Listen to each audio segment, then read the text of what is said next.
Hello, everyone. Welcome to the Gateway Spotlight series. I'm your host, Brooke Roberts. And the Gateway Spotlight series is an interview series designed to highlight diverse perspectives, next generation initiatives, emerging trends, and innovative thinkers in the international education community. And today I am super excited to introduce basically what is the equivalent of a superstar, rock star in international education. It's the closest thing we have to rock stars in international education, the amazing Karin Fischer from the Chronicle of Higher Education, amongst many other things. If you don't know who Karin is, she is a senior writer at the Chronicle of Higher Education, as well as the creator and publisher of Latitudes, a leading industry weekly newsletter. Her primary areas of focus are international education, American colleges, activities overseas, study abroad, the globalization of the college experience, and international student recruitment. Her work has appeared in the New York Times, the Chronicle of Higher Education, Washington Monthly, and University World News. When she's not geeking out on all things higher education, she's an uncoordinated runner. These are her words, an adventurous home cook, a fervent Washington Nationals fan, and she'll never miss an opportunity to tell you she's a Canadian. So welcome to the show, Karin.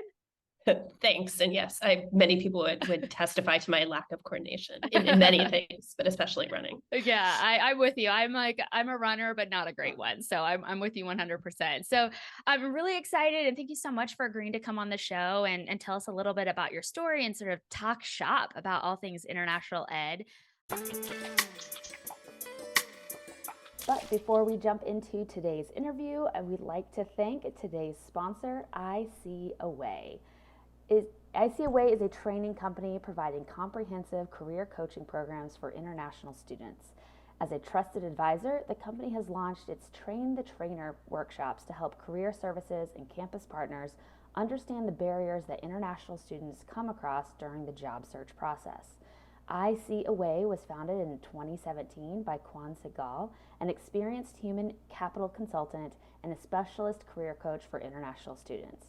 International students who participated in her programs have earned their first jobs in the U.S. at top organizations like Google, Microsoft, and Amazon. Their average salaries are twice the average national salary for college graduates. ICAway is offering the Gateway Spotlight audience one complimentary international student job search live webinar per institution and a 30-minute one-on-one free consultation for any advisors who want to create a better support system for their international students. Partner with ICAway today to help your international students overcome their job search barriers. To set up a free consultation, please visit icaway.com/advisors. That's ICAWAY.com/advisors. Let's go to the show.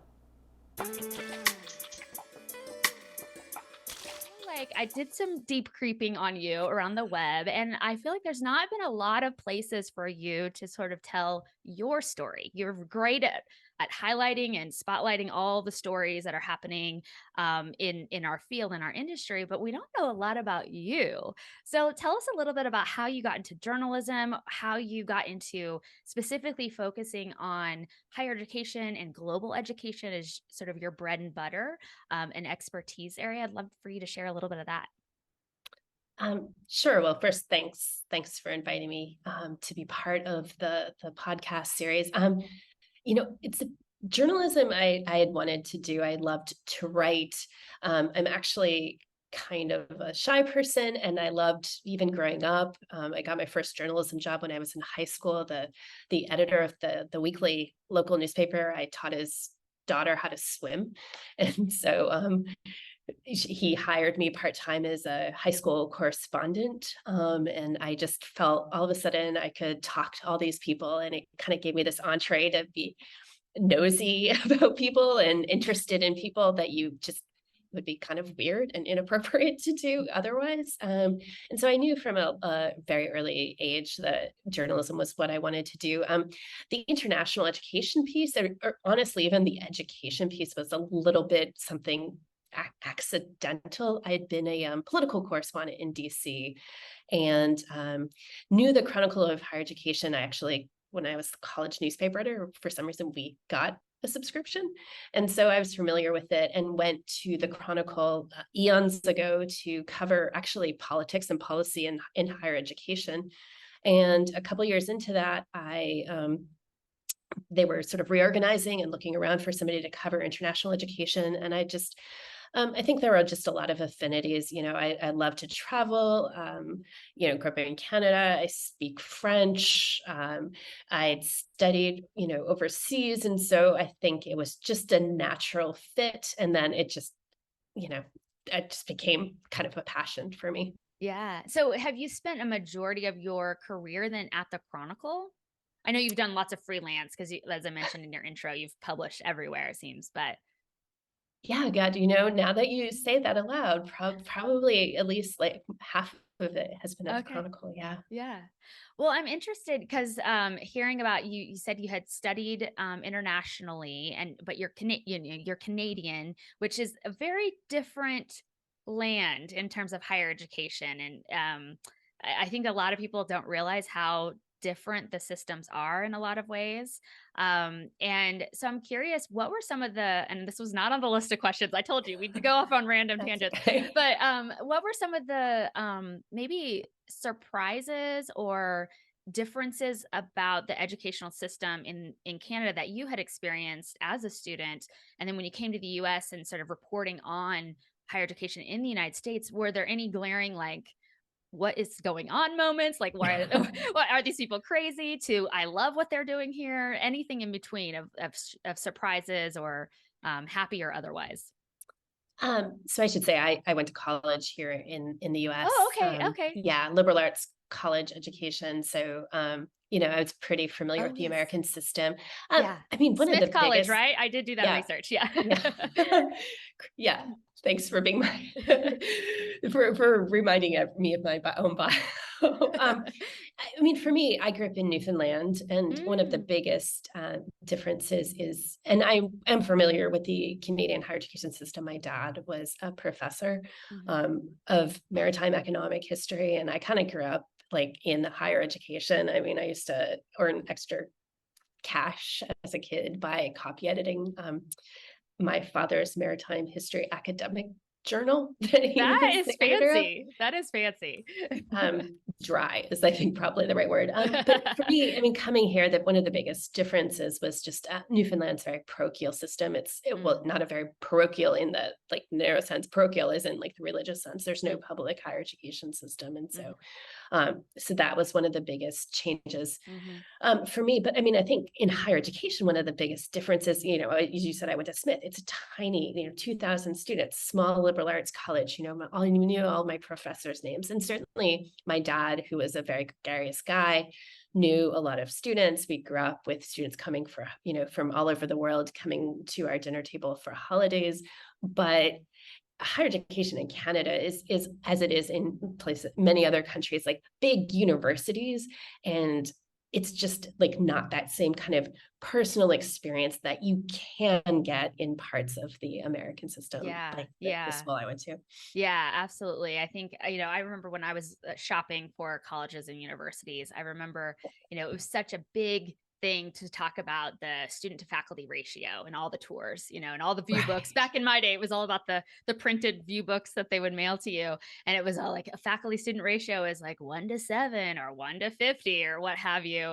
And will you sit in a huge lecture hall? But I mean, I think those tenets of differentiation for higher ed institutions in the United States, I think is very interesting that you brought that up. Well, let's shift gears a little bit and talk about your work in reporting on an international ed. I'm a subscriber to your newsletter for several years. And there's a lot going on in the world of the broad umbrella of international education, and looking at it from lots of different angles, just even outside the United States and what's going on. You've covered everything from like international students, DACA, which is an international construct, even though it's an internal issue, if you will. Traditional study abroad, like we mentioned, global branch campuses, which is like its own thing. University researchers and some of the legal things that have been happening around that. I was just reading a story you had shared about a Chinese research. I think they were a Chinese researcher, and they lost their visa because they had questioned the validity of the study that they were doing, which is was fascinating. Obviously, the list goes on. So, with all of these things happening, that I just listed and more, what do you think are the most pressing issues facing international educators? And we can limit it to the US perspective if you want to. So for US international educators, what do you think are the most pressing issues right now that people are maybe a little concerned about or nervous about?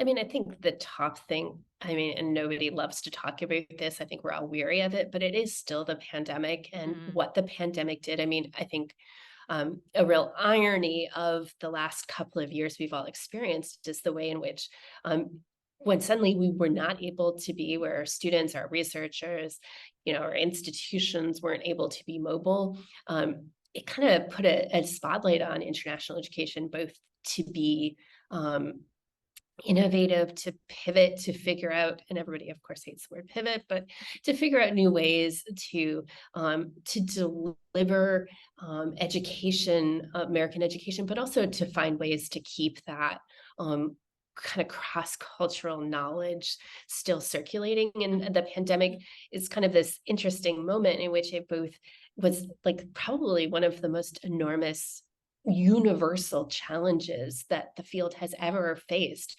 And yet it also, I think, hopefully for some people, who maybe didn't appreciate the importance of international education, kind of shone a spotlight on it and what you lose when you're not able to make those same kind of global connections. But also, I mean, would we be here today, with vaccines if we didn't have, international students and international research partnerships? mhm, Probably not. I mhm. mean, so I think a lot of the framing these days is how do we emerge from the pandemic? But I would also say, I mean, I think we were in a challenging moment before the pandemic. I mean, certainly this kind of political, cultural retreat from like some of the tenets of kind of a globalization and a globalized world, I think have challenged international education in a way that um, people in our field didn't have to make these kind of arguments before, didn't have to make the case so much. Mhm, It's been a real sort of notion of how do you both sell what you do internally, how do you sell it to your other people at your institutions, how do you sell it to your students, but also how do you sell American education to students overseas who might be not just because of the pandemic more reticent to come for reasons good, that they have more options at home, but mhm, also reasons that are challenging, like the mhm. political environment here in the US. And so I think it's an incredibly interesting, um, not always in a good way, but from a journalistic standpoint, we always like conflict, right? And so it's just Yeah. an incredibly interesting time to be covering Mhm. international education. Mhm. Well, I think kind of related to that last point you made about the attractiveness, if you will, of students, non-US students, I'll just say students from outside of the United States looking to the US or the UK or Australia as, aspirational educational pathways, if you will.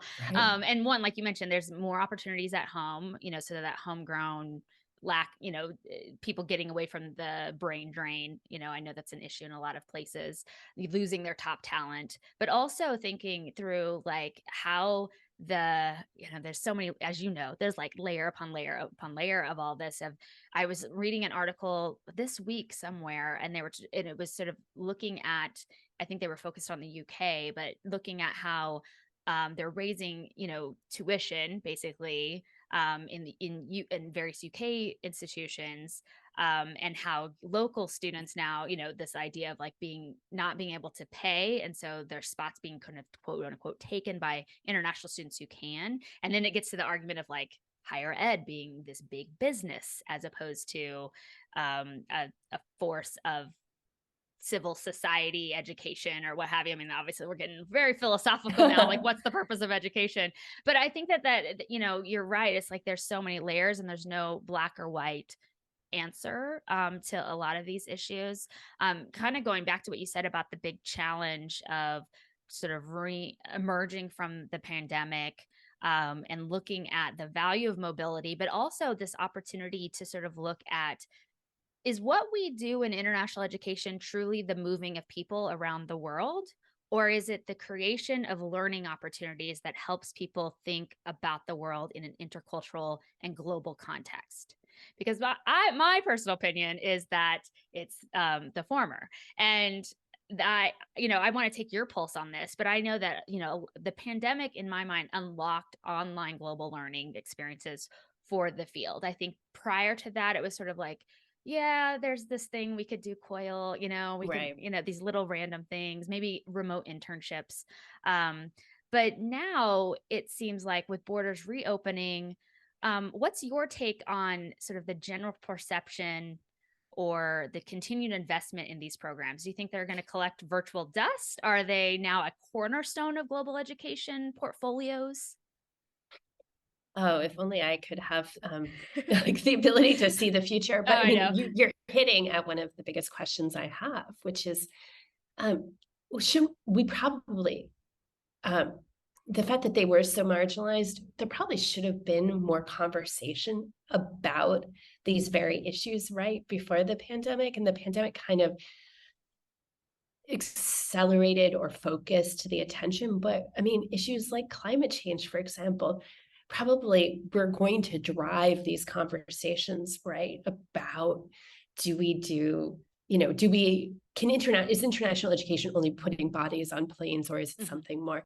mhm, I mean, my take is that there certainly will be some people, some institutions that I mean, I do think that when I talk to some folks, there's a real hunger to go back to what it was before. I mean, it's mhm, what probably got them in there. I mean, so many people I meet in the field were transformed by their own experience of getting on a plane and going mhm. somewhere. And so, of course, it's natural that, there is a real affinity for that. Um, but I think there have always been questions about things like access and equity, and is is online learning, whether it's for sending Americans overseas through study abroad, whether it's through transnational education or joint degree programs, which the US has been compared to some other places like Australia, like the UK, relatively American universities, just whether it's because they've been hesitant to for branding reasons, or they haven't felt that compelled to, have been slower to engage with. I mean, I think it's going to have more conversation, and can there be some benefits to doing this? I think one of the real challenges, and one of the things I'm very interested in seeing, is not so much if these things gather dust, because I think there will be some clear motivation to keep doing it, but does it get seen always as second class? And if Mm, it does, what does that mean? I mean, if mhm, we say that, a lot of our students who are non-traditional, who are working, who are parents, can't go on an actual, physical study abroad trip, and yet they can do COIL or some sort of similar mhm. kind of, online, virtual exchange. If we continue to see virtual exchange as second class, what does that mean for then equity? Yeah, So those are the big questions, some of the big questions that I have yeah. no answers to, but I'm really Yeah, interested in, yeah. keeping asking the questions. Yeah. Well, one of the things I think about is like I have nieces and nephews who are like steadfastly like Gen Zers, right? So I like try to look at the world through their lens when I'm trying to inform even my own work of like what are they going to be interested or compelled by. And I think about how, if you rewind 25 years, and the like study abroad as it existed, in the 1990s and even the 80s, it's like we were the gatekeepers to travel, and now it's that has flattened. My nephew now, who's going to be a senior in high school, like he could book a flight, book a Airbnb, a hotel in Florence to get himself there. He could read a book, but why would he? He'd go to YouTube and be like, what do I see in Florence? How does the money work? He could learn all of those sort of logistical elements of being in Florence.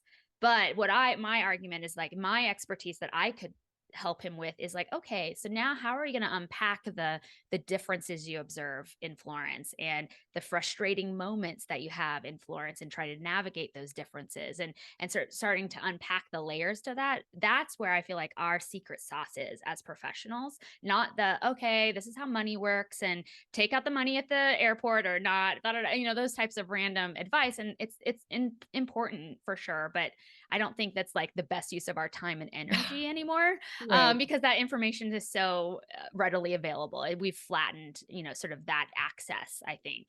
And so I think, I don't know what my question is for you, but I mean, thinking about that next generation and how they're used to having, on demand information about anything they want to know at any time in the world, you know, do you think that that mindset and that information access is going to, in the next, I know we can't predict the future, but in the next 15 years, those students, when they come to university, are they going to say, ask for different things that they need from us as opposed to the things we have used in the past to help them?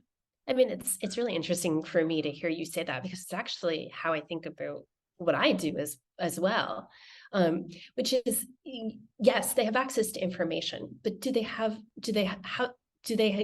need help in understanding it, in Mm-hmm. contextualizing it, in thinking through in a more deliberate way about how to um, make sense of their experience. It's, everybody says it sounds trite, but it's very true. You go abroad and you learn more about where you're from, and you learn more about yourself. And so, yes, you can do all those things. And I am not a believer that, what happens in the classroom is the be all and end all, but I think that what international educators can do is to help, is that kind of, as you say, that next layer, right? And that's exactly what I think of.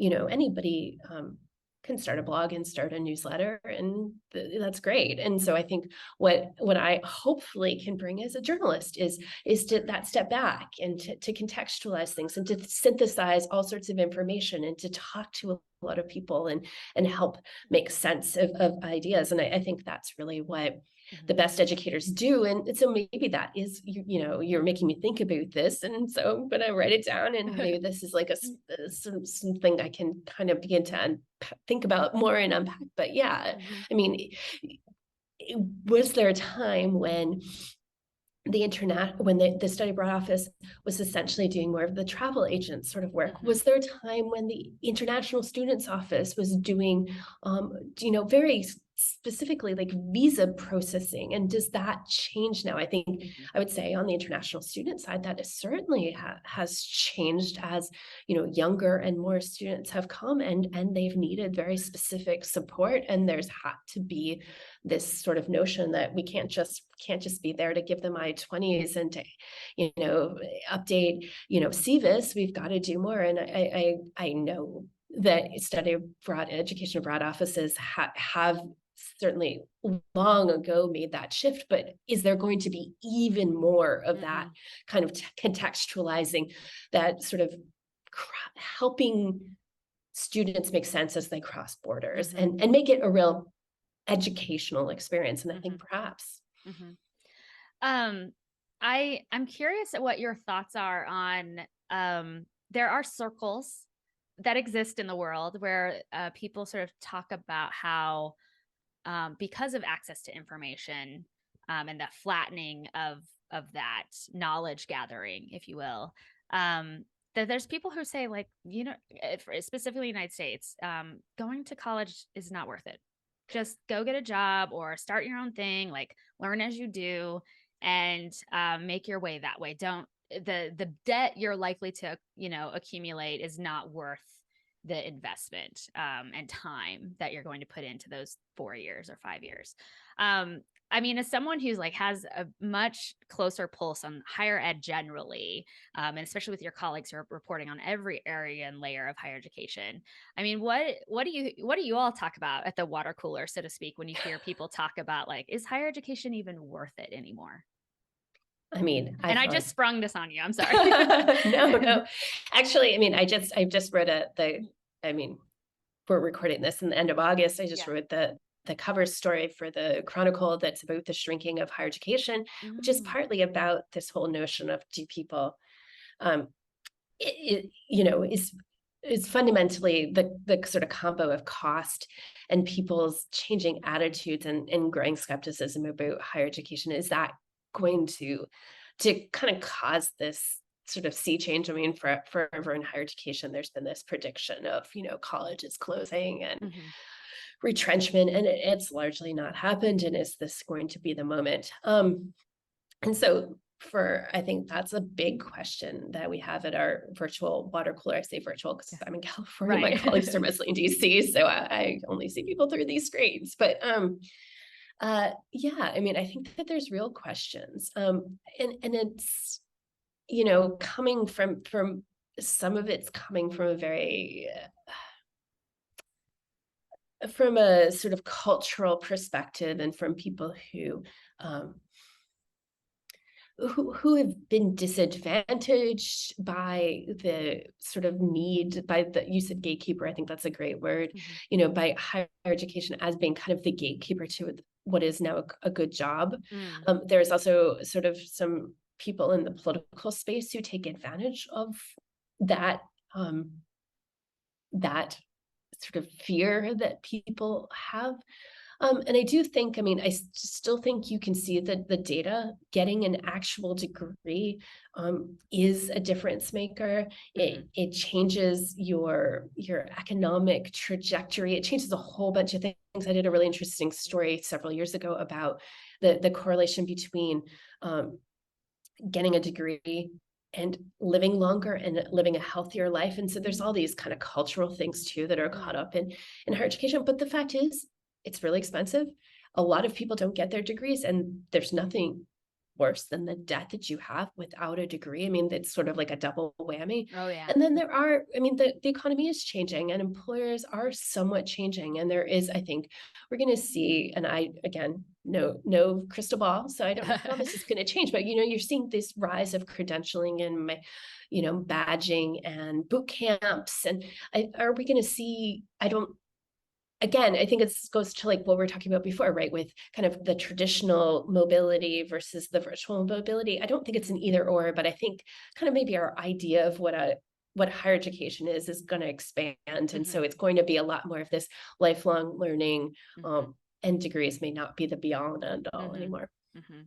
So, I think ah, it's really interesting when I don't know if it was U.S. News or USA Today. I don't know which one it was. It was one of those big national US publications, something. something U.S. something. But they did some kind of survey in conjunction with some kind of research group. I'm really bad at this because I should know the source I'm quoting I here, think it but was Gallup. was I it know Gallup? what you, Yeah, okay, but yeah, they were talking about you're right, like the data shows that if you have a bachelor's degree, your long-term earning potential is greater. And like you mentioned, the life and health and all those things are more improved, I guess, or improve if you don't. But the perception of society right now is that it's like halvesies. Like people are like, I don't know, like a 50-50 split almost, which is a shift from maybe 10 years ago where it was more people were like, yeah, higher education, bachelor's degrees are important. I think when you think about these like boot camps, I mean, I was like, it's just the modern day tech college, and I think we did have a shift. And I only know this is because like where I grew up in rural Kansas, like our high school was also a tech college. And mhm. so students could go and get like a plumbing certificate and I don't know, all sorts of things like that. I did not do that program, but I know it existed. And Right. but I even remember in like, the late 90s when I was in high school, like the perception even of like, oh, well, I could become a plumber like down here, or I could go to college. And it's like I think about my friends who went through that program and they've been like making $100,000 a year since they were 20, or whatever, and I'm like, oh, and I graduated with 100K in debt. So who made the right decision? I'm not sure. And so I think, I think we also have kind of a a societal snobbery almost around what people do for their degrees, and if they have a bachelor's degree, and sort of that tech education not being as well respected, I guess, but it also being mission critical for a functioning society. Like talk about workers that are super necessary as we learned through the pandemic. So I don't know. I have no crystal ball either. I just think all these things are super fascinating. We could be here forever, but I don't want to keep you here all day. So I wanted to kind of shift gears a little bit and talk, and we talked about generational stuff, but I want to like focus on that, but focus more on the media side of this and some of your thoughts on this. So thank you again for coming on the show. I really appreciate you spending the time with me to hash out and solve all the world's problems, obviously. Oh, right. Yeah, we Yeah. totally did it in 25 minutes. Yeah, exactly. They're done. But so, as millennials and Gen Z individuals, as they pursue careers in academia and that, university leadership, the people who are in high school right now or going to college in 10 years, they could be provosts. And it's going to be a very different sort of set of human beings sort of running this ecosystem that we operate in. And, things like the Chronicle or any kind of sort of traditional media, what do you think will have to change or shift to reach those readers, as especially for the Chronicle, as that generational shift starts to happen in leadership and the readership of something like the Chronicle? Yeah, I mean, that generational shift is something we think a lot about. And you sort of see it as a microcosm in this conversation about debt that everybody's having right now. And, did people, the current leadership is sort of end of baby boom Gen X. And are there people who basically could go to college and not incur a lot of debt? Are they understanding the amount of stress that debt places on today's students? So I have to say, first of all, I can't speak, the Chronicle's got a whole strategy and Right, I'm a of course. lonely peon of a writer. And so, but I mean, I would say, I think there's been, even in the years that I've been a journalist, like when I first came to the Chronicle, kind of the be all and end all was the print publication, which still, I would tell you, a lot of college presidents, that's how they read the thing. I don't even see the print publication personally, but that's how they get it and consume it. But now, we're not driven by that. It's sort of online, and what, how that gets to readers is, that is a real important mechanism for us. We have social media people. They've been thinking about how to get our content to different through different media, so there's a Chronicle TikTok channel. I was going to ask, does Chronicle of Higher Education have a TikTok? Because that has just made my day if they did. They do.